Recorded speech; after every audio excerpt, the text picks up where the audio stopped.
is 30 minutes each, and I defy you to find any 3 seconds in which something isn't happening. These trucks may be huge, may be powerful, but the racing is absolutely fantastic.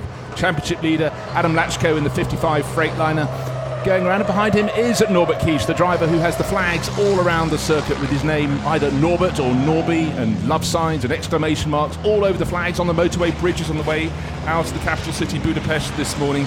There is Ryan Smith in 88 with most of the Dayglow yellow parts on his truck. Had a few collisions, front end damage yesterday, and in fact walking in through the paddock last night you could hear great big lump hammers being applied. Almost every one of these trucks had some little bit of body damage, often just the rear mud flaps you can see over the rear wheels, but these trucks get so super close to each other. 1,000 horsepower, 5,000 newton meters of torque. They're very quick, but there is an element called overspeeding. There's a maximum speed they're allowed to attain, and several drivers were being pinged for that yesterday, including Shane Brereton, a British driver making his debut, who really performed way beyond expectations and held down 4th place in the first race. But sadly for him, he then had 2 overspeeding offences against his name, and his penalty dropped him to 10th place.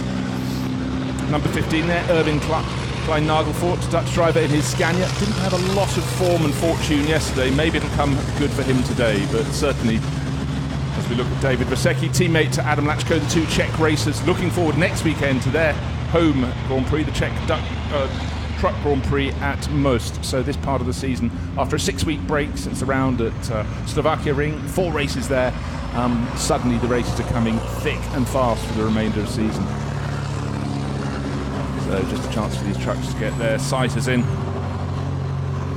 as they prepare for the Super Pole shootout, which will be for the top 10 of them. So time practice 2, it's only a 10-minute run, and they've already got 2.5 minutes off that clock. No flying laps as yet, it's a long way round for them to complete their flying lap. It looks as though Adam Lachko must have been one of the first ones out of the pit. He's sweeping round the 14th and final turn of this 4.381 kilometre circuit. Been with us more than 30 years now, and apparently the Hungaroring due for a massive refresh and refit next year. The circuit may close down after the Hungarian Grand Prix, and the building work will commence.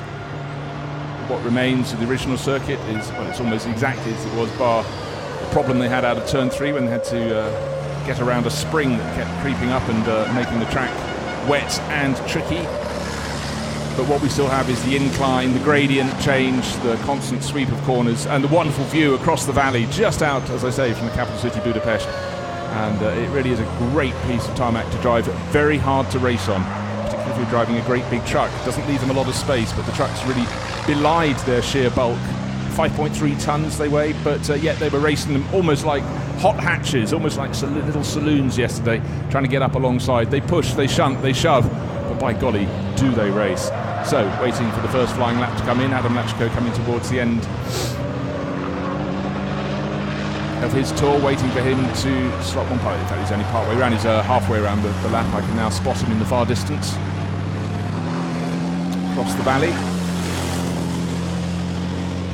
There he is, turns 6 and 7. Now he goes out of my sight as I can no longer look across the valley. Pressing on, he's got pink times on the screens, that's good. That means he's fastest of all. But at this early stage, he's leading the pack around, which indeed he is, being chased by Norbert Kisch, the Hungarian star. They've both gone through the chicane, they're twisting through turns 8, 9. This is turn 9, flicks into 10. And then carries on around the corner. That's turn 11. It's a corner the drivers really have to watch. If they go out too far over the curbing, Norbert Kisch got it just right. They do get warned and have their fastest times taken away from them. Watch to the third truck in that grouping, somewhat further back, not yet at turn 11, is number 1, which is Jochen Hahn, the reigning and 4-time European truck racing champion. But really, here at the Hungaroring, all eyes not so much on Adam Lachko, but they're on the 24 truck, Norbert Kisch. Anyhow, let's see what the benchmark is. The fastest lap in yesterday's second race, 2-minute 19.7, 2-minute 18.9 for Kisch in the first race. But with no traffic around him, looks so those times will be matched and beaten. 2 minutes 18.268 for Adam Lachko. There is an example of what you can do on a clear lap. Immediately beaten, importantly beaten. The horns have already started sounding beneath my commentary box. Norbert Kisch is the man on the top of the tables. Now what can Jochen Hahn do? Reigning champion, number 1 on the side of Iveco. He slots in between them. Steffi Harm goes into third place behind Hahn. Antonio Albacete, a long time ago, a Ford Fiesta champion in Portugal and Spain, then a Formula 4 champion, then a National Touring Car champion, but he's been in trucks a while and he's got many titles to his name, but not quite on the ultimate pace yesterday. But he enjoyed some great battling. Here's Jose Rodriguez. He got, he was eventually just, he pulled out of the second race. He had a bit of clatter against the barriers. But it's still Kistran Hahn from Harm and Adam Lachko down in fourth place, but he's now starting to pick up the pace on his next lap. Here, there's his teammate, David Vasecki. And what we're doing, we're counting our way down to the end of this little session, and then we go to Super Pole, a 5-minute break, and then the top 10 drivers from the qualifying session will go out to have a really quick-fire gun to see if they can take pole position. It's a 10-minute free practice session followed by the 10-minute Super Pole. Norbert Kisch, well, he's just cruising back in there. He thinks his time is enough to make sure he's in the top 10. Probably very wise. Save the tyres, save the brakes, save it for the Super Pole shootout for the top 10 runners. So he'll be cruising in, and in fact all of those behind him, down to Albacete in sixth place, all backing off and cruising their way in. Those behind who are still trying to make sure they stay in the top 10, gunning it around the circuit, and 17 slicing his way into. That's Shane Brereton, who was so impressive running in fourth place in yesterday's first race. He doesn't really want to be in all that traffic if he's trying to set a time. Tucked in behind Antonio Albacete in the 23.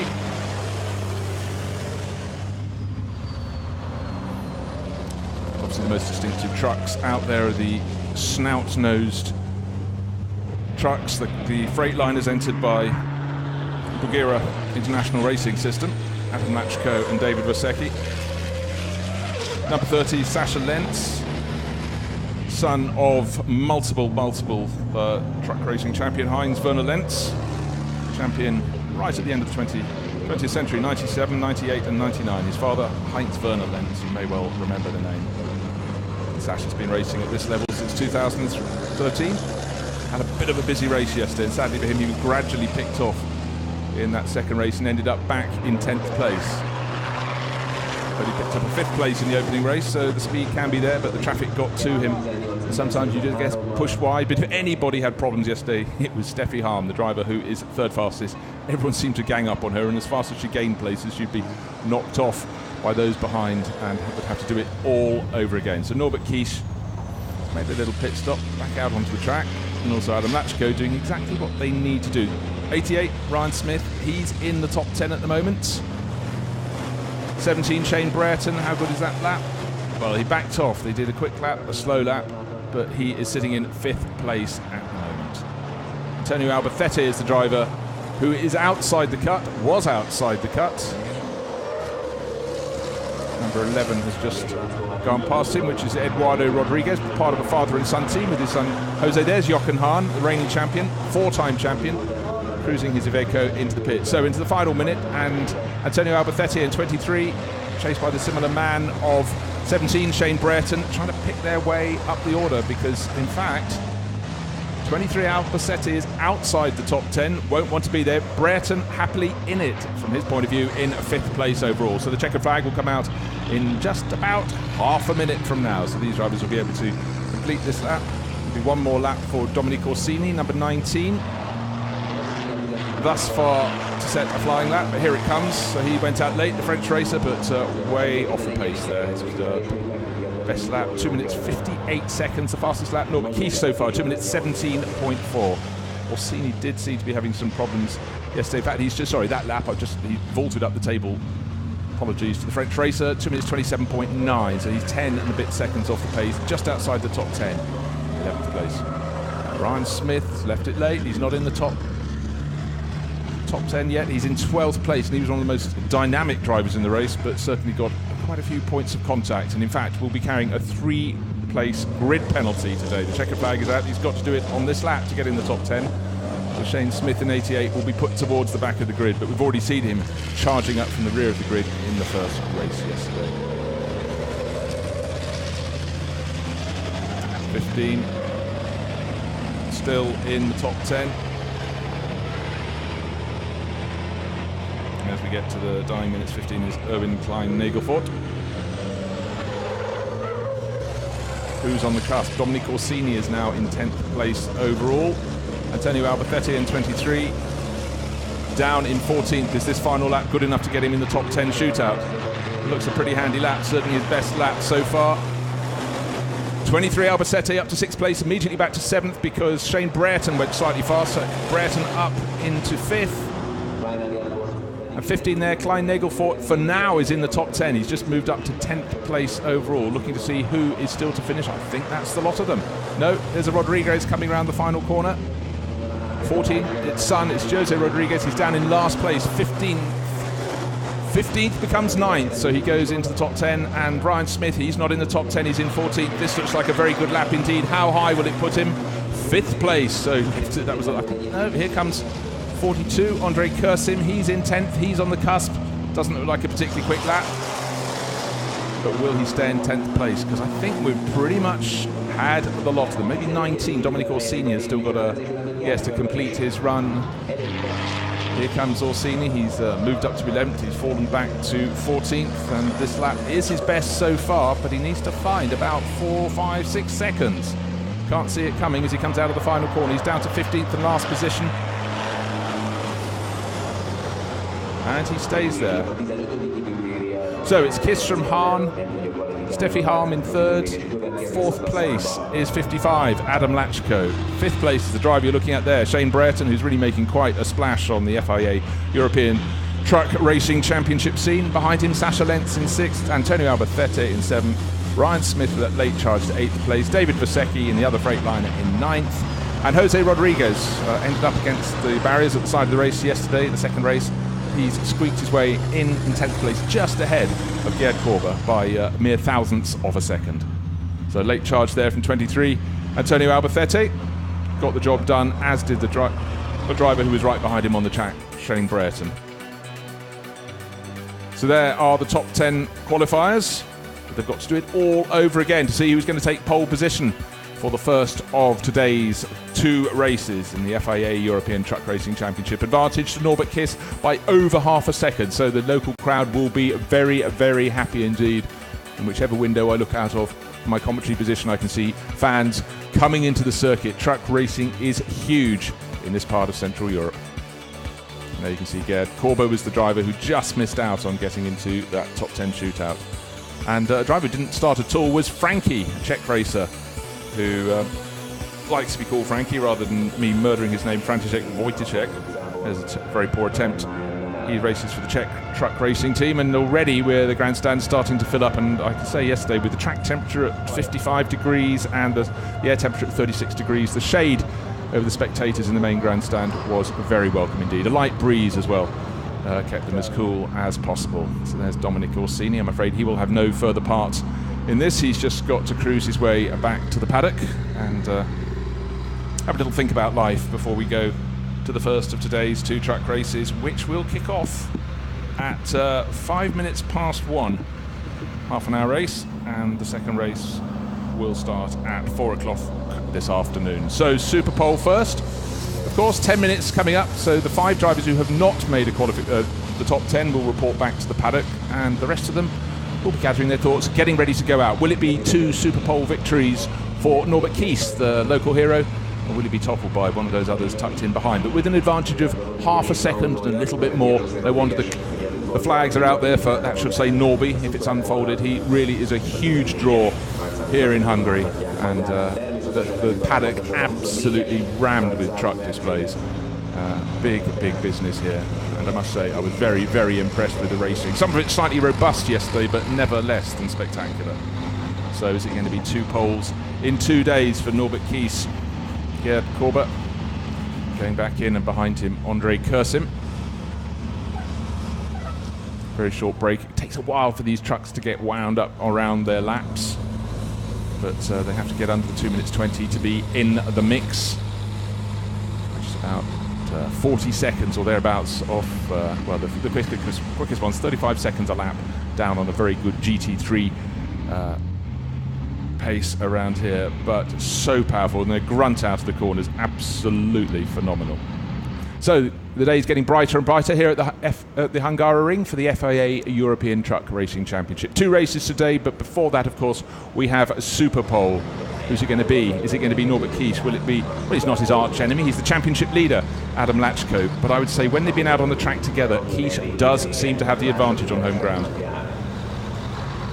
Just seems to have that little bit more speed that he can play with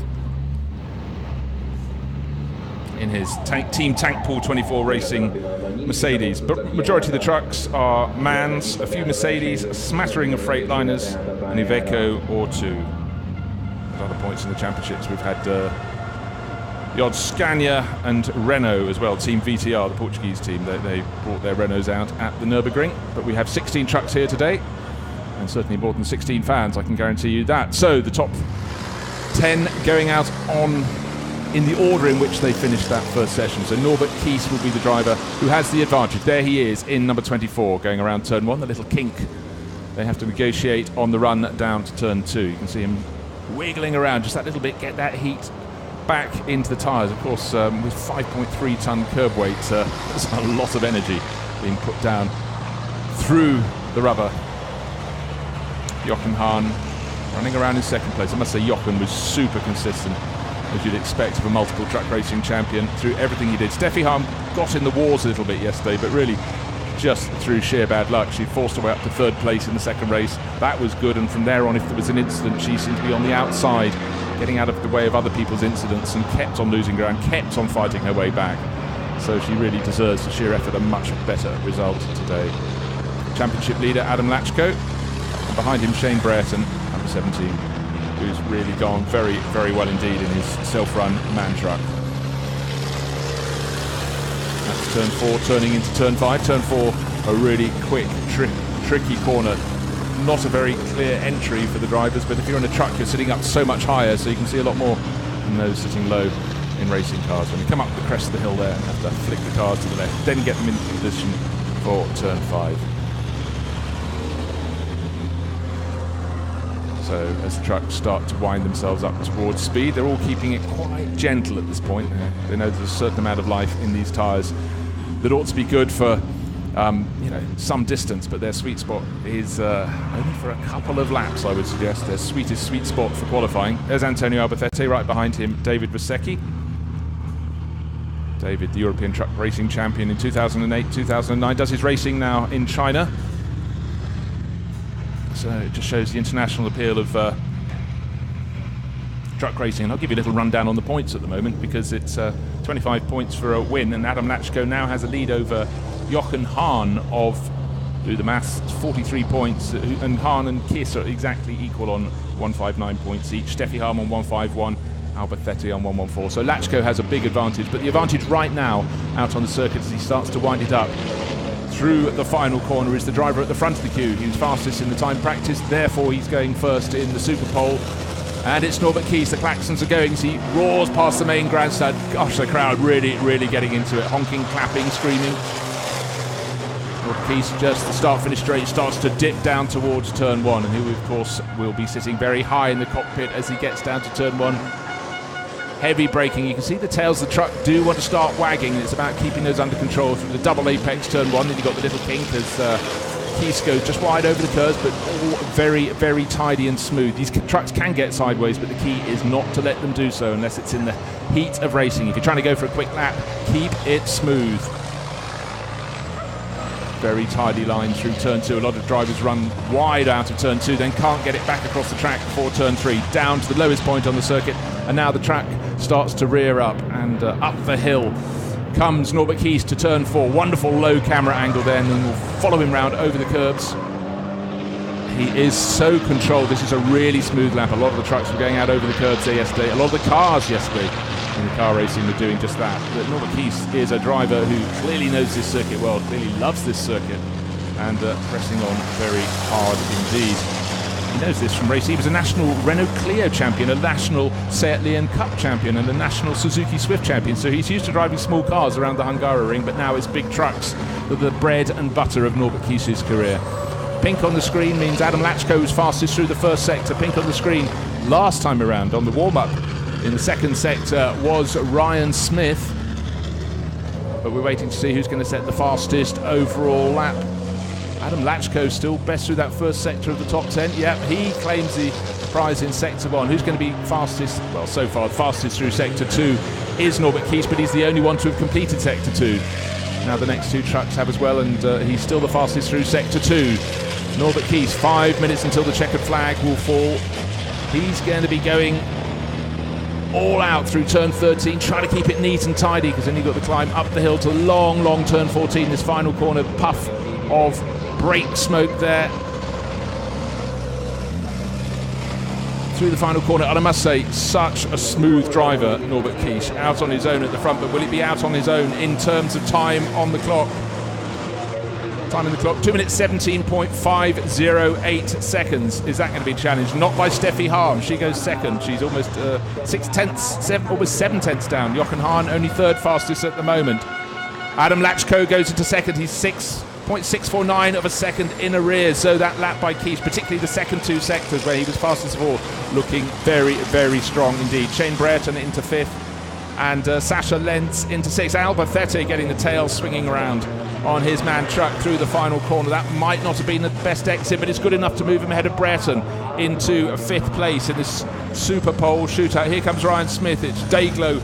Even if that wasn't Dayglow, the way it's driven in the races, it would stand out. So the man with most of its nose work, that was back into some form of shape last night, he goes up into seventh place. So it's, as you can see from the graphic, it's Kiss, Lachko, Halm, Hahn, Albacete. They are the top five. But importantly for the local fans, Norbert Kies, there he goes up into turn 4, 0.649 of a second clear. This was the case yesterday. He was 8 tenths of a second clear of the next three, who were covered by literally thousandths of a second. So for 2 days running, it's looking very good indeed for Kies on home ground here at the Hungaroring. The sun is shining. It's still relatively cool. The humidity not as high as it was this time yesterday morning. 10:15 here, just outside Budapest in the rolling hills. And what we're getting is the drivers backing off. Some will go for a second flying lap, but they've overheated their tyres and brakes in that one run, but so smooth. That was the key to the pace of Norbert Kies in his team Tank Pool Racing Mercedes. Of course, this is a cooler lap, then they pick it up again for another hot lap. This is what we saw yesterday, and certainly Norbert Kies, well, he'll go for one more hot lap, I am sure, but sitting on an advantage like that, that is a big mountain for Adam Lachko in 55, Steffi Harm et al. to try and claw him back. But they're trying to cool everything right down now, keep themselves calm, focus on what comes up ahead of them. But right now, Norbert Kies running at the front of the bunch. He can do everything the way he wants to do it. Just approaching turn 12 now. Adam Lachko just out of turn 11 now, coming down the hill. In fact, they're getting really quite close to each other. Norbert Kies has controlled the pace. Jochen Hahn's dropped back a little bit in number one. He's through turn 12 as the pace setter Norbert Kies is halfway between 13 and 14. So a bit of a gap, and then 44, Steffi Harm right under Jochen Hahn's tail. But they're very close on pace, so that doesn't really matter too much. And maybe Steffi Harm wants to be that close to try and get a bit of a toe down the start-finish straight. So fast lap, slow lap, and now starting to wind it up out of turn 14. Here goes Norbert Kies on his second charge to see if he can get below 2 minutes 17.508 seconds, accelerating really hard in the silver and red Mercedes truck. The cries, the encouragement from the fans in the grandstand. They're waving the flags. Down on the slope towards turn 1 he goes. He was fastest, don't forget, in the second and third sectors on what is the provisional pole lap, and his arch rival and championship leader Adam Lachko, who's second fastest. He was fastest in that first sector.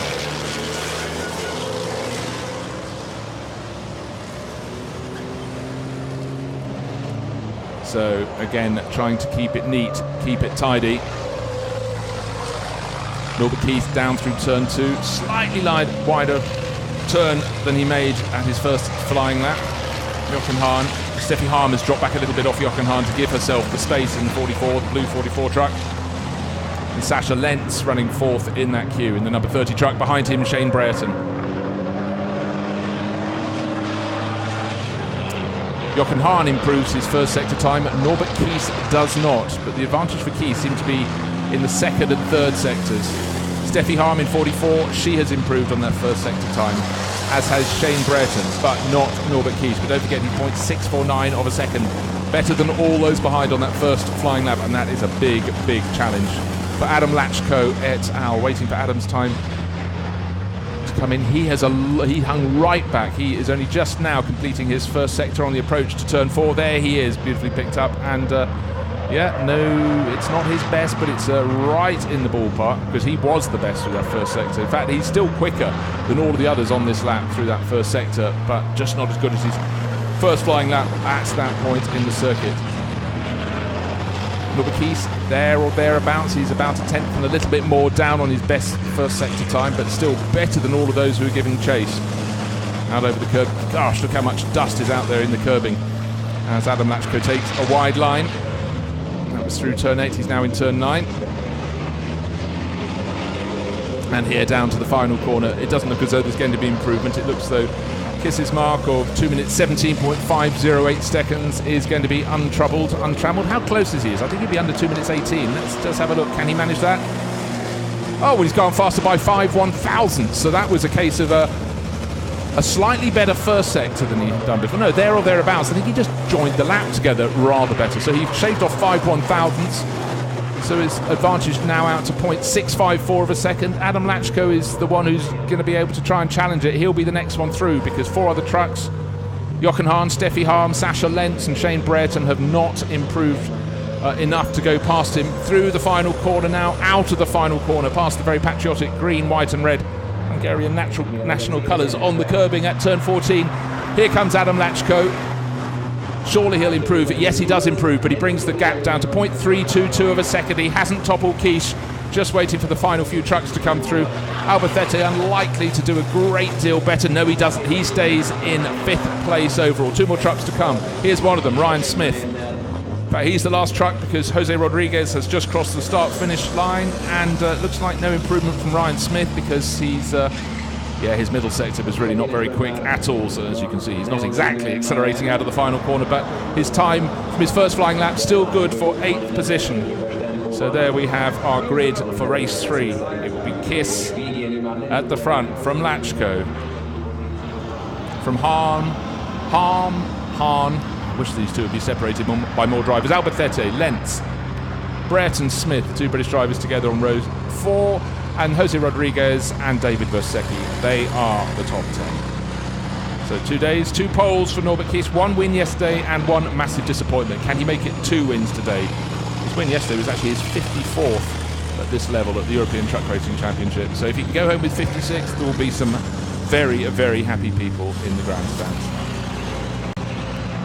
So an advantage of 0.322 of a second, half of what it was after the first flying lap. So Lachko did show really quite a lot of improvement, where there we have it, 0.322, and then the rest stayed the same distance behind pretty much. They were 6/10, 7/10 behind. Steffi Harm in a 2nd place. But really the story this morning is Norbert Kies. He did it yesterday. He took pole by a big margin. Not such a big margin today, and his arch rival and championship leader Adam Lachko has got onto that all-important front row. But and Hahn and Harm refused to be separated, so close to each other on the grid together yesterday, and same today. Sascha Lentz did a good job there to get ahead of Brereton to take 6th place, but really the story is simply about the driver of the 24 Mercedes. Norbert Kies has it under control for now, but you can be sure Adam Lachko has got some other thoughts in his mind.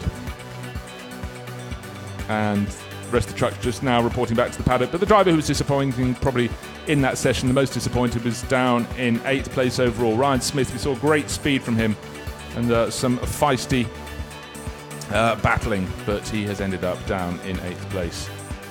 So Norbert Kies went out super quick. He was the first one on the track because he was fastest in the time practice. He could dictate where he put his truck. The rest all managed to string out. They didn't interrupt each other, but it was the smooth application of everything, of throttle, of brakes, of balance, that made Norbert Kies the fastest driver for the 2nd day running. And the trucks had to make their space, had to keep it neat, had to keep it tidy. But it was the Team Tank Pool Racing Mercedes for the 2nd day running, with Norbert Kies on pole position for the 2nd time in 2 days. So the flags will be waving in the grandstands. Looking forward very much for the 2 races today for the European Truck Racing Championship.